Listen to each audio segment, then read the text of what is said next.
প্রোগ্রামে এসেছিলেন, কী বলবেন? পবিত্র রাখি বন্ধন উৎসবে আমি সমস্ত দেশবাসীকে আন্তরিক প্রীতি শুভেচ্ছা অভিনন্দন জানাই। মালদার শুভম সংঘ পাঠাগারের ব্যবস্থাপনায় প্রত্যেক বছরের ন্যায় এবছরও রাখি বন্ধন উৎসবে তারা সামিল হয়েছেন।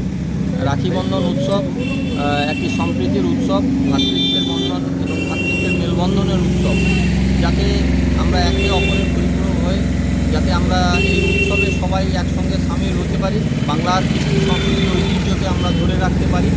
ভারতবর্ষ একটি সার্বভৌমত্ব দেশ। এই দেশে শিখ, খ্রিস্টান, বৌদ্ধ, জৈন, হিন্দু, মুসলিম বিভিন্ন ধর্মের মানুষ বাস করেন। তাই আমরা একে অপরের পরিপূরক, আমাদের মধ্যে যাতে ভ্রাতৃত্বের বন্ধন এবং মেলবন্ধন যাতে অটুট থাকে, সেই লক্ষ্যে এই সংস্থা প্রত্যেক বছর রাখি বন্ধন উৎসব পালন করেন। ঐতিহ্যবাহী স্বেচ্ছাসেবী সংস্থা মালদার শুভম সংঘ আগামীকাল এখানে স্বেচ্ছায় রক্তদান শিবিরের আয়োজন করেছেন। এখানে বহু গুণীজন সুদীজন আসবেন। এখানে আমাদের মধ্যে উপস্থিত আছেন এই সংস্থার সভাপতি সম্মানীয় প্রীতম পণ্ডা মহোদয় এবং সম্পাদক শীর্ষেন্দু প্রধান মহোদয় এবং আমাদের অন্যতম কর্মকর্তা সম্মানীয় উৎপল প্রধান মহোদয় এবং এই সংস্থার কর্মকর্তা সদস্যা, তাদেরকে আমি ধন্যবাদ কৃতজ্ঞতা জানাবো।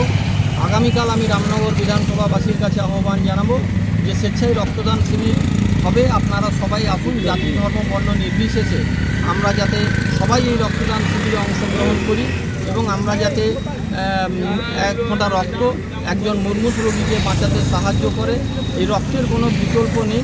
রক্তের যে ঘাটতি দেখা দিয়েছে বিভিন্ন ব্লাড ব্যাংকে, তাই আমরা মুমূর্ষ রোগীর পাশে দাঁড়ানোর জন্য আমরা যাতে সবাই সংঘবদ্ধ ঐক্যবদ্ধভাবে এই সংস্থার পাশে এসে দাঁড়াই।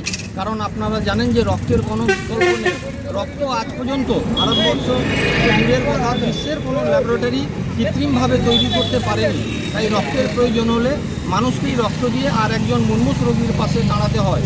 তাই আমি সবার কাছে আহ্বান জানাবো, আপনারা আসুন, স্বেচ্ছায় রক্তদান করুন এবং এই মহতী উদ্যোগকে আপনারা সাফল্যমণ্ডিত করুন। এই মালদার শুভম সংঘ পাঠাগার প্রত্যেক বছর যেরকম রক্তদান শিবির করে থেমে থাকে না, রাখি বন্ধন উৎসব করে থেমে থাকে না, এরা সারা বছর বিভিন্ন সামাজিক এবং সমাজসেবামূলক কাজ করে থাকে। ইয়াস আমফানের মতন ঘূর্ণিঝড়েও তারা দুস্থ মানুষের পাশে সামিল হয়েছিল, বন্যা দুর্গস্ত মানুষের পাশেও তারা সামিল হন এবং সারা বছর বস্ত্র বিতরণ থেকে শুরু করে বিভিন্ন ধরনের ক্রীড়া প্রতিযোগিতারও তারা আয়োজন করে থাকেন। খেলাধুলার মধ্যে দিয়ে যেরকম মানুষের শরীর চর্চা হয়, শরীর গঠন হয়, মন ভালো থাকে, শারীরিক বিকাশ ঘটে এবং স্বাস্থ্যই সম্পদ, এই কথাটা আমাদের মাথায় রাখতে হবে। বীর সন্ন্যাসী স্বামী বিবেকানন্দ বলেছেন যে গীতা পাঠের থেকে জরুরি খেলাধুলা।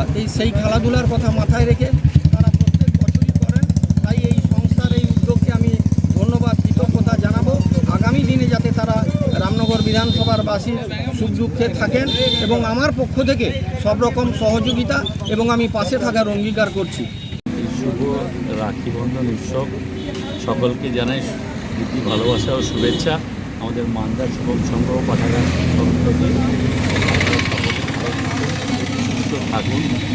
আর আজকের দিনে যে বিশেষত্ব হচ্ছে এই যে রবীন্দ্রনাথ থেকে আজ 2024 এই যে মানুষের সঙ্গে ঐক্য, সংহতি এবং জীবনে চলার পথে যে একে অপরের প্রতি আমরা বন্ধনে বাঁধা থাকি, সেই বিষয়টা কিন্তু তুলে ধরা। মেন লক্ষ্য কিন্তু মেলবন্ধন। তাই আমরা সবাই যেন কবিগুরুর কথা মাথায় রেখে আমরা সবাই এই উৎসবটাকে আগামী দিনেও জাস্ট যে উৎসব পালনের বিষয়টা সেরকম হবে সেরকম নয়, যেন আমরা বাস্তবেও শুধু একটা দিনের নয় 365 দিন, এখন টেকনিক্যাল টার্মে বলে 24/7, যে আমরা একে অপরের পাশাপাশি থাকতে পারি। এই মেলবন্ধনটা যেন থাকে। সঙ্গে আপনাদের এই কর্মকর্তা এবং যেসব সদস্যগুলো আছে তাদের কিছু বলবেন? সকলকে বলবো যে সবাই এক সৈনিক হয়ে দাঁড়াও। গ্রামগঞ্জে থেকে শুরু করে শহর অবধি সবাই যেন একে অপরের পাশে থাকে। ভ্রাতৃত্ব বোধটা যেন বজায় থাকে সকলের মধ্যে এবং আমরা চাইব যে বিপদে আপদে আমরা পাশাপাশি যেন সবাইকে পাই। আমরা কিছু ফ্যামিলি থাকে জয়েন্ট, এখন সবাই নিউক্লিয়ার ফ্যামিলি, ভাগ হয়ে গেছি, কিন্তু বাস্তবে দেখতে গেলে অসুবিধা সুবিধায় যদি পাড়া ক্লাব ছেলেরা পাশাপাশি না থাকে খুবই অসুবিধার একটা জায়গা তৈরি হয়। আমি সকলকে বলবো সবাই যেন মিলেমিশে ভালো। নামটা আপনার কোন পদে আছেন? হ্যাঁ বলুন। আপনার নাম এবং কোন পদে আছেন? আমার নাম প্রীতম পণ্ডা, আমি এই ক্লাবের সভাপতি।